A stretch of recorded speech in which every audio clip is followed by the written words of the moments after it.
with the money that we got from the ANTF in order to work with institutions across the sector. She'll talk about the results and the next steps. Oh, yeah. So, the Being, Belonging, Becoming survey was a tool that we started working on in Portsmouth to look at how we could evaluate all the measures that we have to enhance students' being, belonging and becoming. And that's because, unhelpfully, people start making changes to tools that we already have. And they take away questions that might measure over time how students feel, for example, a sense of belonging or community, and make it very difficult for us. Is that on?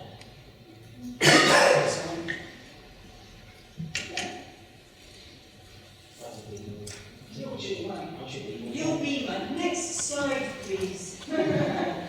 So, having noticed that had happened, I suggested to the sector, by means of our publication, The Times Higher, that we might consider developing this across the sector to help institutions do some decision making around what they were doing in their own institutions and start to enhance things, start to enhance support mechanisms, measure how we were already doing things, and nurture those academic communities that we have so that students in our institutions would feel valued and supported, and we would make decisions about what further enhancements we might make or what new things we might do. Next slide. Do you like an associate profit? I just bring my people. So, this was based on work that a colleague who was at Portsmouth and is now at Liverpool, John Moores, had done in 2018 with a colleague of hers, where she carried out work and found that for students what really mattered was being, belonging, becoming. Students care about the academic staff they have contact with, the nature of their academic study, and the feeling of belonging. This is not new to any of you, but what was important to us was that if at Portsmouth we were doing work to develop around that framework all our learning, teaching and assessment, we had to be able to evaluate that. It's not worth doing things and not building in the evaluation at the beginning. So we were doing that work during the pandemic. So we started piloting a survey at Portsmouth to evaluate that work during the pandemic. And that's the first pilot survey that we did, Being, Belonging, Becoming. Next slide, please. And then we felt that we needed to further develop that survey, but it would be useful to have data from a wider range of institutions. So we got involved with 15 institutions, and we wanted to look at how that would work for different levels of institutions, different stages, and what sorts of evaluation things you were evaluating in your own institutions. The question groupings, they're not scales yet because we're still testing this out. So we're looking at things that would evaluate those different things, that sense of belonging, that sense of being, what it's like to be a student at university, and that sense of becoming, so what they will do after they leave university, whether that's further study or into employment. So we're looking at things, for example, that first impression of staff, how helpful they were, what personal tutoring was like. Also, their first impressions of study, what's it like to study at university rather than what they have experienced in the past. We're also looking at their relationships with those staff and their overall student experience and satisfaction, which, for those of us in England, we now don't get from the NSS. Other institutions in Scotland and Wales, much luckier, that's not been taken away from you by the OFS. Those are question groupings. Hopefully you to become scales. There are also some open-ended questions that we have got in our pilot survey. Next slide, please. Peppy had put out a note in November 2022 to talk about the sorts of areas that are important for belonging. And within our survey, different institutions are looking at some of these areas. So the idea is that as you evaluate what you might be thinking about in your institution, this survey should be able to help you with that. So we're not necessarily asking questions about all of these things, but in our institutions we might find that the answers that are coming through help us to see what we're doing in these areas. Some of us are looking at some of these things in particular. For example, what was called Freshers Week, but a lot of us are calling that something different now, is quite important in that transition to higher education. At Portsmouth, we were doing quite a lot around well-being, so we're expecting to see some answers around well-being, but we're not particularly looking at GP and health services, for example. Next slide, please. So, what we have is a mixed methods approach with quantitative and qualitative data, and it is being administered for us by EVASIS. EVASIS are supporting us for free, whether or not you are an EVASIS customer in our pilot. They are providing us with the survey and the support to look at the data and do the feedback loop for the students across all the institutions who are taking part. We've got 15 universities. They have surveyed level 4 students and some also level 3. And they did the surveys, first set of surveys, in the first term between October and January. And some, including my own institution, current institution, started in round 2 only. Because they weren't able to get the necessary approval processes and things in place to do it in the first term. And I, of course, only arrived in Buckingham in December, so I had to start from then and get things in place. But we did ours in February time. So I'll hand over to you, Kathryn, to give a little bit more detail.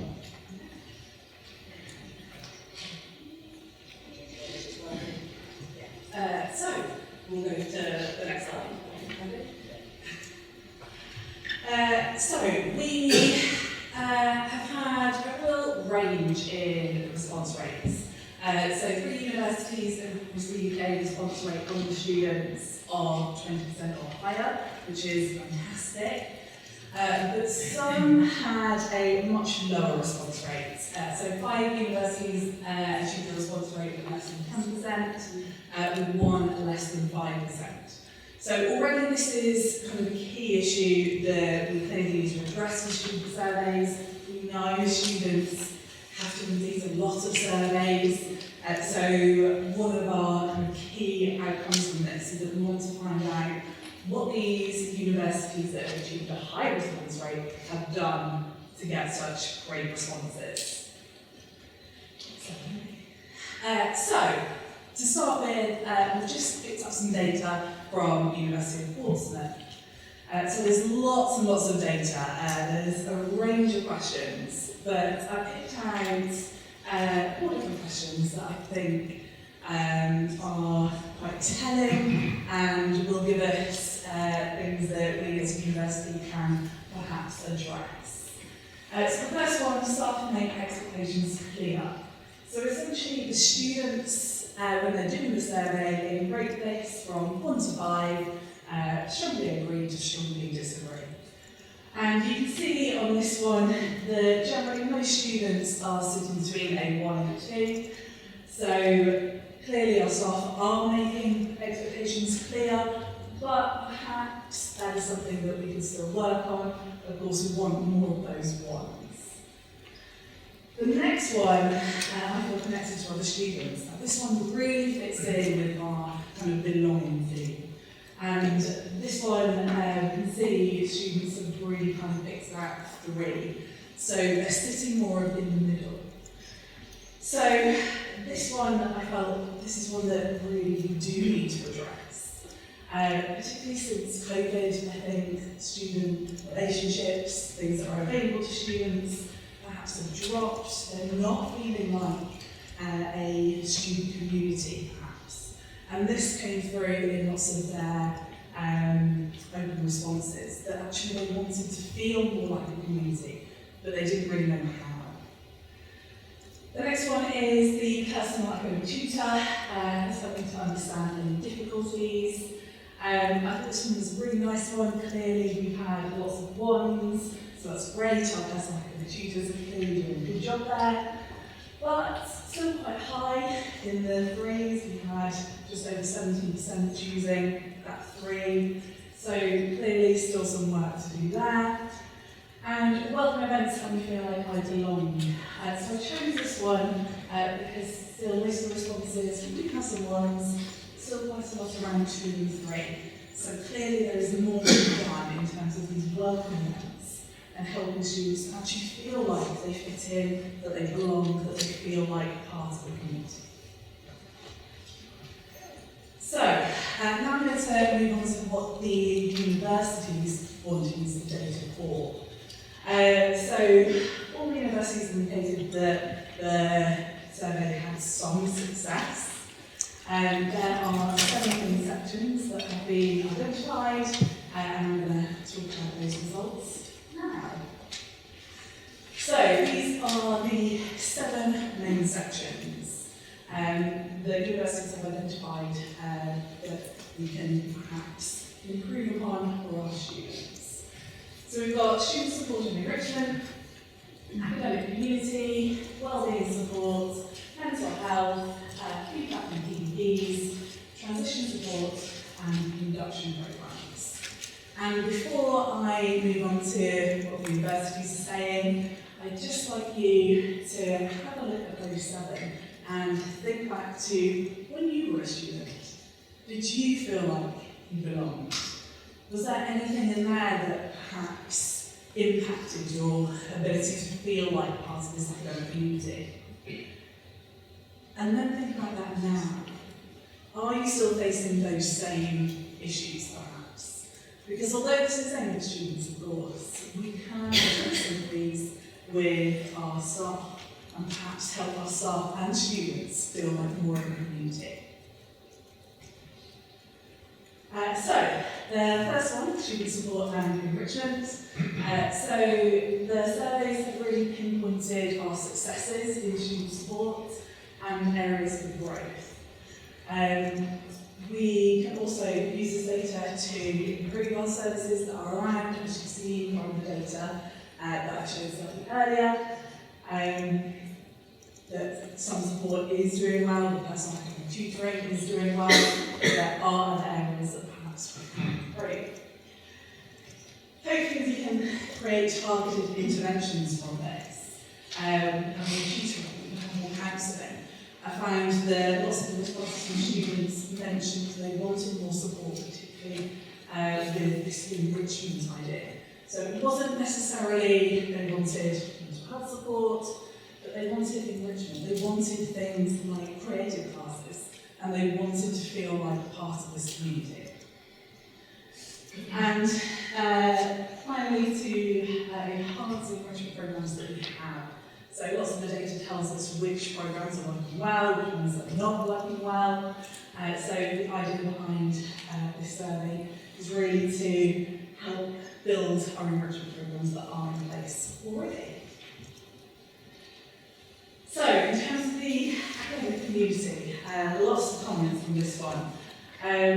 The survey has really helped us to discover students' views on community engagement linked to belonging. It's also allowed us to consider strengths that are between our students and our faculty and how we have built these academic communities. We hope it will help us to launch programs to enhance these academic relationships, particularly around collaboration, inclusivity and opportunities. Ideally, we'll be able to equip our faculty and our staff with the tools for community engagement. and actually help them feel like they are part of the community. Not just when they're at university, but of course when they leave as well. And we want to hopefully empower students in their decision making. What I found from a lot of the results is that students felt like they didn't always have enough autonomy. They wanted more control over the choices that they would make. And this really came through in a lot of the survey data.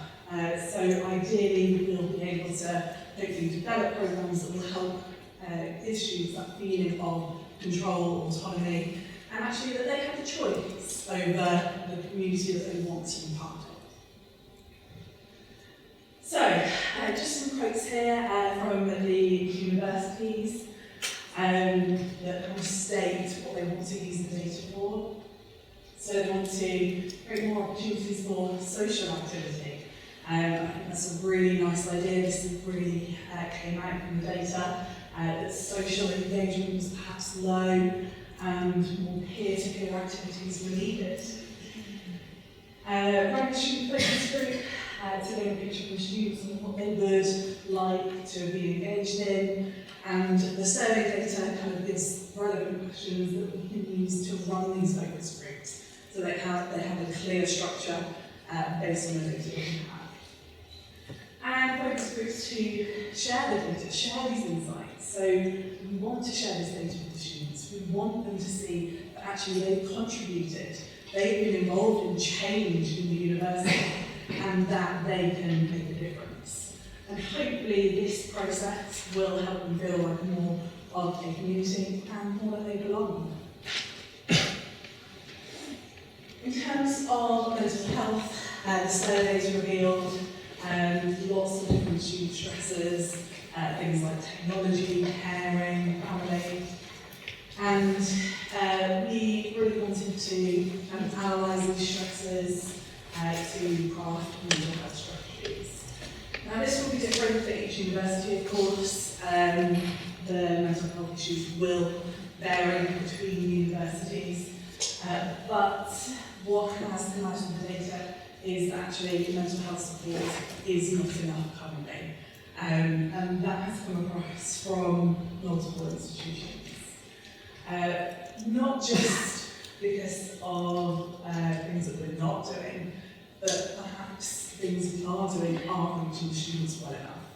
For example, one of the questions asked about whether they knew about mental health services, and lots of the students didn't know necessarily what was available.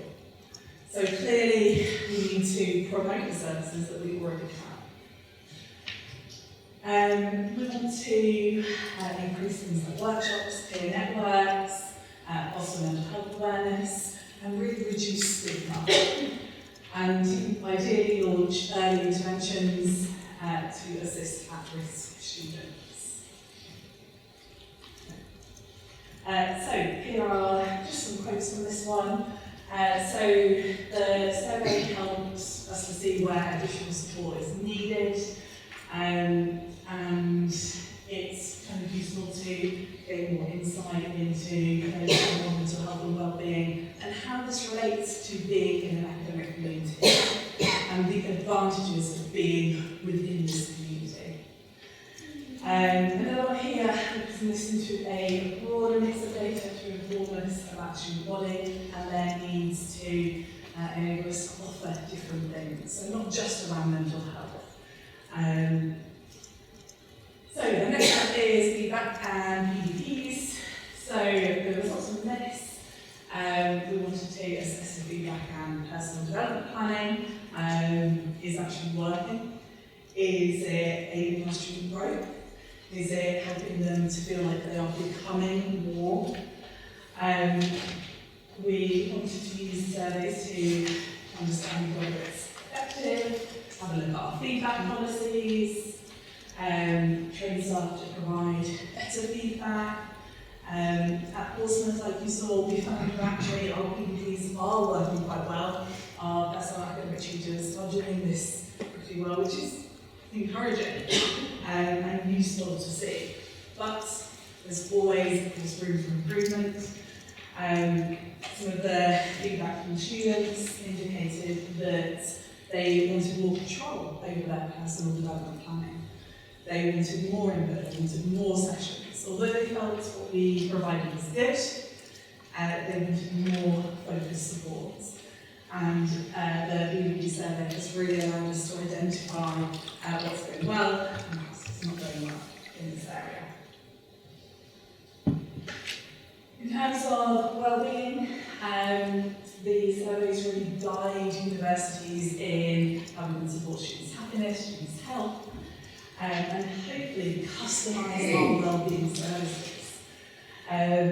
We really want to initiate well-being programmes for all aspects of student wellness.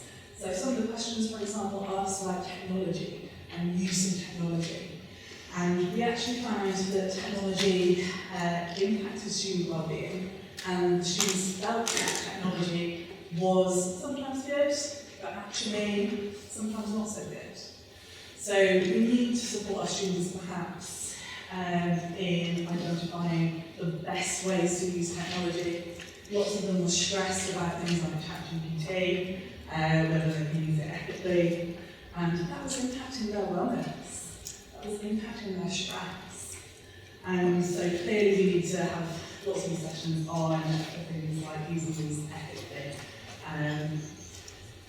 We want to engage in more outreach, more interventions for student wellbeing, and with external bodies to broaden our wellness resources. This was something that really came out. Students wanted more options. They wanted a range of wellbeing services. They wanted yoga, Pilates, in Portsmouth, walks along the seafront. They wanted a range of activities they could do. Transition support. So this was a real key area. It allowed us to see how students move between different levels, whether they felt that the transitions were managed well, and ideally we want to identify relevant programmes for smoothing out this academic progress. Lots of students, they're all level 3 or level 4, they were very worried about moving on to level 5, and the results actually counting. That came through quite a lot in their responses. So easing those worries can be really key here. One of the suggestions is orientation, mentoring. Lots of universities offer peer mentoring already, but perhaps this needs to be promoted in a better way. Lots of students suggested that they didn't really know about mentoring programmes, so perhaps these need to be more formalised.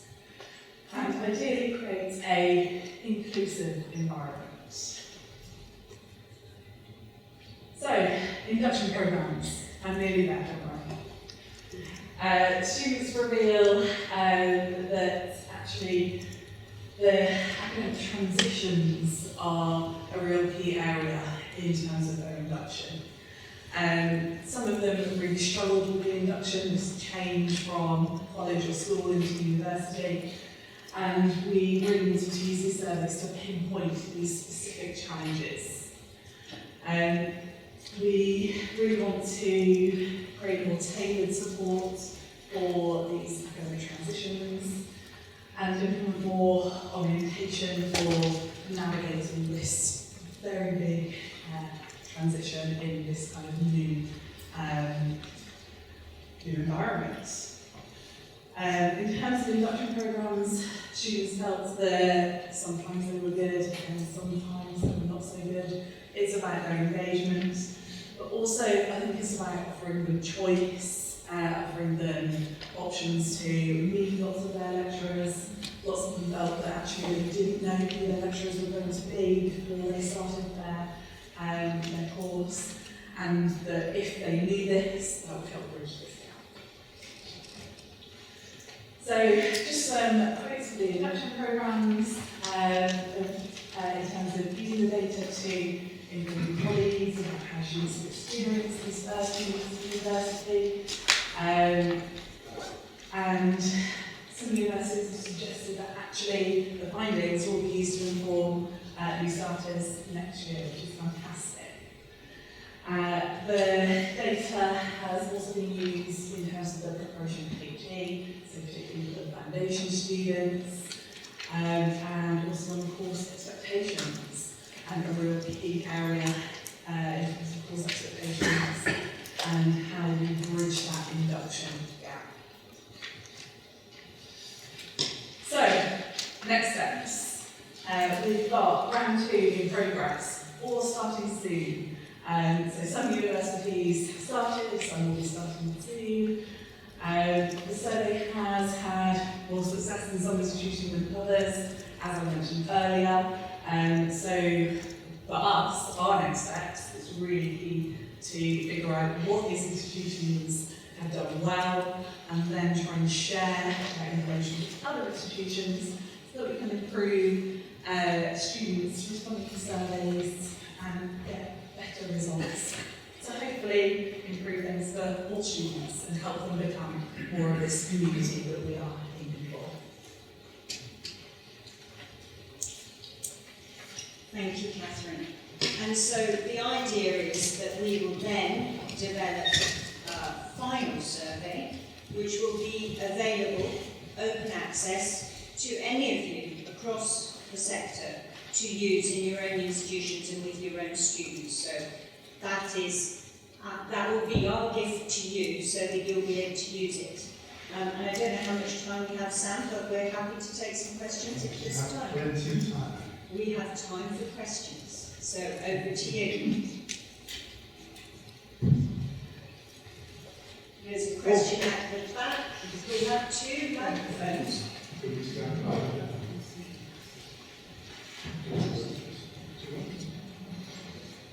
Does that work? Can you hear?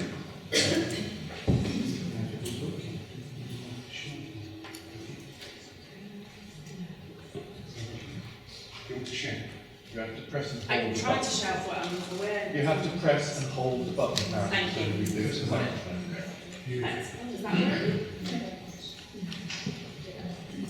Yeah, that's better. Okay, just aware for some people it helps if we have the mic. So, thank you very much. Really, really interesting to see your initiative. I've got 2 questions if I can be cheeky and ask 2. One is whether you involve students at all in designing the questions in the survey. I was just curious if they'd had input to those, because that obviously influences what you ask. And my other question is about whether you picked up on any people talking about mattering or sense of students feeling that they matter to the university. I'm aware this is more of a North American concept, but I know that some people are moving away from this idea of belonging, where students actually might feel they don't want to belong to particular groups or particular institutions or parts of institutions. And I just wondered if you picked any of that up in your responses, whether any students were kind of feeling, I don't know if I want to belong to that, but I do, most students feel they need to feel they matter. So yeah, thank you.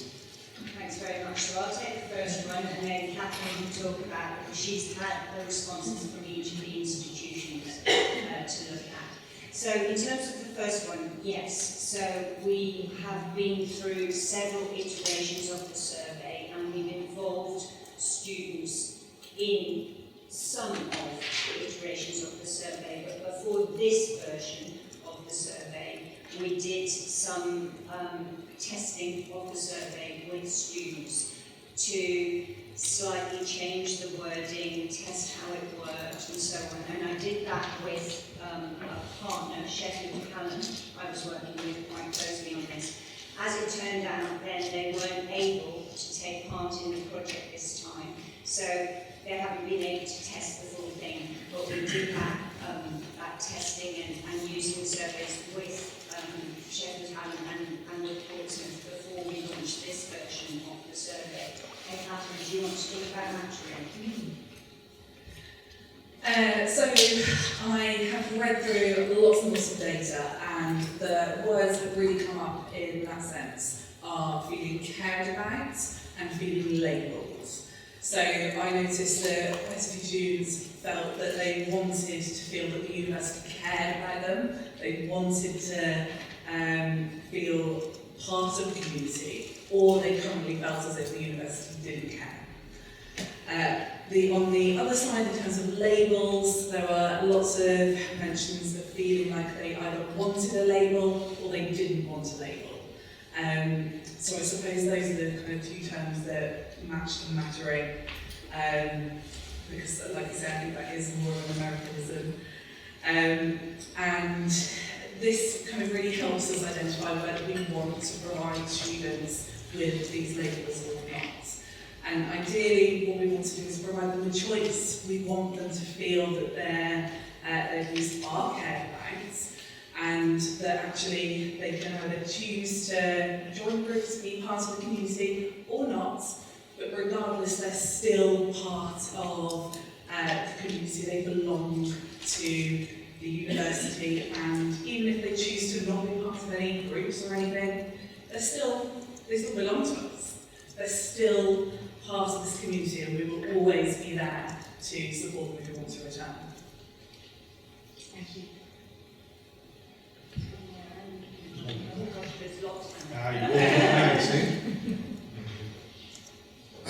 Thank you. I just wanted to lead on from that question as well. One of the key things that higher ed is really focusing now are the UN sustainability goals. And I wondered whether your survey is accounting for the questioning style, whether you are aligning it in any way with the UN goals of all on equality, equity, well-being, which we can see as needs. But equally, what I'm keen on hearing as well, for the degree of apprenticeship courses where they're not at the university that extend the growth, and also a lot of higher education partners are abroad, overseas. Will this questionnaire really extend to those so it creates some meaningful impact metrics that we can start to transform the way we think? So, in terms of the UN Sustainable Development Goals, some of the questions may well cover aspects of that. We have at the moment quite a long survey that touches on a variety of different things that had been areas of focus that students at Portsmouth felt that we should work towards, and that the working group that I had at Portsmouth wanted to work on. And we refined that down through the analysis with the students at Portsmouth and at Sheffield Hallam. But we've still got quite a long survey, and my sense is that it's too long, and that what we want to get to are some scales that work, and then that institutions can choose to use some of those scales, but probably not all of them. And that we can't do all of the things that everybody wants to do, because that particularly was the problem at Portsmouth, that everybody had an idea that should go into this survey, and that then you would have a survey that nobody would answer. Or we get partway through, we give up, so then we'd only get the answers to the first 5 questions. There's also a sense that, as you saw there, the response rates, Kathryn described them as good. 20% is not a great response rate in comparison, say, to the NSS, but we don't have the resources in our institutions to poke at students until they respond in the same way as they do at the NSS. So we have to deal with the fact that in an internal survey, we're going to get 20% of the students replying, and those are going to be the 20% who are either very, very happy or very, very unhappy. And we have to think about other ways of engaging with the other students. So you're right, we could be focusing on some of the things that they're very, very interested in. At the moment, that does appear to be that sense of belonging. How are you inducting me? How are you making me feel part of the community? What things can you change? How are you working in partnership with me? But institutions could, if they choose some of the scales, then choose to add in their own questions. And Fiona Shelton's here from Derby. I can't remember whether it was your institution or one of the others who wanted to add a few things in themselves, but I think that might be something that would work for you. Yeah, thank you, yeah, Leeds Trinity. Leeds Trinity, sorry, you used to be at Derby, that's what was in my mind. There's lots of things that I think you're absolutely right about the fact that you can put so much into that survey. I think for us, there are always specific things that are contextual to your own students, aren't there? So we know we've got high numbers of students who work, we've got high numbers of students who are really struggling with the cost of living crisis. And we were trying to, we were hoping that we might be able to pick some of those things up through the survey. One of the things I was going to put my hand up actually and say, so I've got the microphone, so I'm just going to jump in, sorry. We've got one on the back. It is around is around the safeguarding issues that have come up as a result of the survey. In relation to students who feel really lonely and some of the comments around having no friends and how quickly we've been able to pick some of that up. And if the students haven't said that we can contact them, that's problematic. But that has allowed us to see that there are real problems with friendships and loneliness. So we might ask some more questions about that in the future. Thank you. Thank you. So can I just jump in? I think the comment there was meaningful metrics is critical. And when we were doing this, we did a response for it, but this comes back from that broad conversation we've been having before you left about how we over-survey students. And we want, I think if Harriet had, we would be resetting now, well we are resetting in fact how we're doing student surveys because we're doing too many and as a result they just look at them and go delete.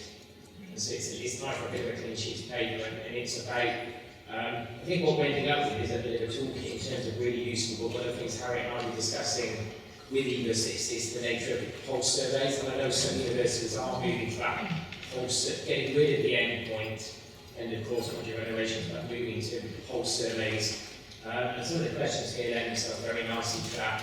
Ask a question at the end of 4 weeks, how are you?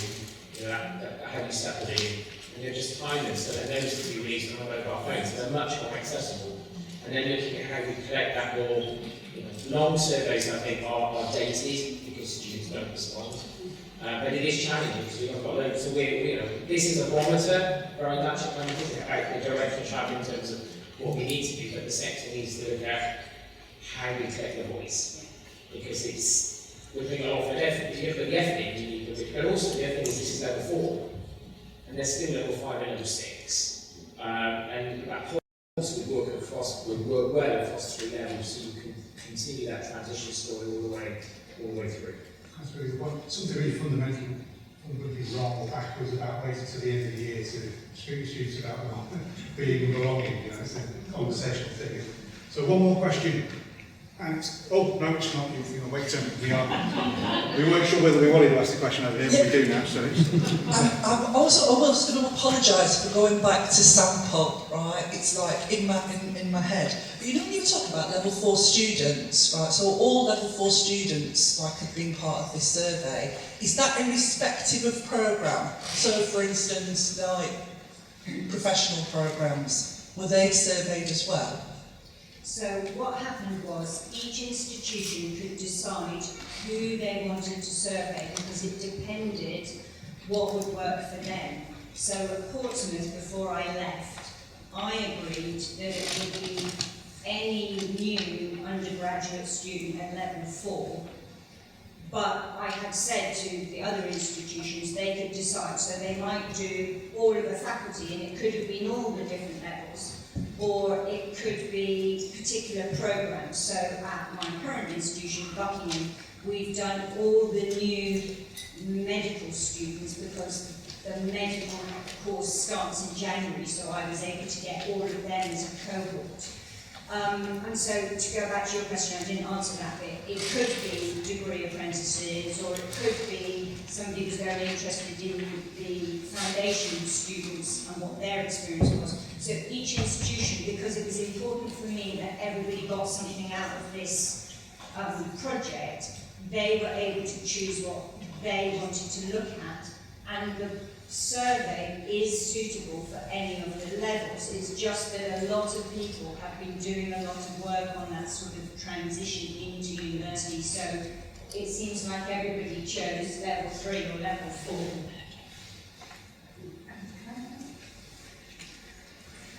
I also just wanted to say that in round 2, quite a few universities are now including the social work apprenticeship. So I think that will be really interesting to see the results and see whether they can feel like the community, particularly since they're only in uni, usually 1 day a week perhaps. So they are expanding, but like Harriet said, the universities can choose, and lots of them are also choosing now to expand it to their work-based learning degrees as well. So it'll be great to see if there's a difference there. And I can see other hands up, and I know we're out of time. We've got one more question, Professor Hampshire, if you want to ask. Okay. Good morning. Thank you very much, really interesting. I've got a slight cheeky two-part question that you might be able to answer as one answer. We all know that not all students feel seen and heard across a diverse student population, and I wonder if you've got any findings around who was more likely to feel they belong across the institutions. And I just want to pick up on Kathy's question. Did anything come out about trust? Because we found that the notion of trusting an institution, trusting you will be supported, trusting that the university has your best interests at heart are sort of key concepts. So in terms of trust, that word came out in terms of the personal academic tutoring, and we found that whether they trusted their tutor or not had a big impact on whether they felt the tutoring process was going well. So there clearly is a factor there in terms of trust and kind of feeling like they belong. And what was the first part again, sorry? I was just interested in with the differences affected by student characteristics, because we all know that not everybody feels that they're valued equally or that they belong equally. Yes. So what came out is people that felt very lonely tended to have the lower scores.